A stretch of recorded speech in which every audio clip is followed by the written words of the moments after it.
POPLAW podcast. I'm your host, Desiree, and I'm still not your attorney. This is POPLAW Breakdown. POPLAW Breakdown is a segment of the show that breaks down the law related to our guest episodes. On this episode of POPLAW Breakdown, we're talking life rights. We sat down with actor and singer Algee Smith. We scratched the surface on life rights before we talked about some of the real-life iconic roles he played across several films. As a reminder, life rights are essentially permissions from a real-life person to tell their story in a book, a movie, TV show, or any other media outlet. To obtain life rights, the storyteller, who is the writer, studio, or producer, typically enters into life rights agreements with the person's estate, or the owner of the person's name, image, and likeness. While life rights agreements aren't legally required to make a story about a public figure, getting them avoids lawsuits like defamation, invasion of privacy, or misappropriation of likeness. Let's talk about defamation. There are two types of defamation: libel and slander. Libel is defamation through publication, like a writing, and slander is defamation through speaking.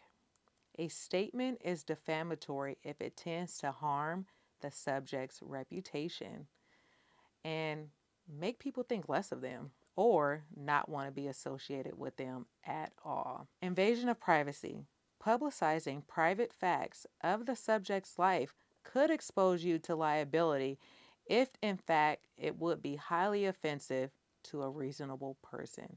Misappropriation of likeness lies in the right of publicity. A person has a right to control the use of his or her identity in a commercial setting. A person's identity broadly includes his or her name, image, likeness, or voice, and may include any other specific trait that defines a person.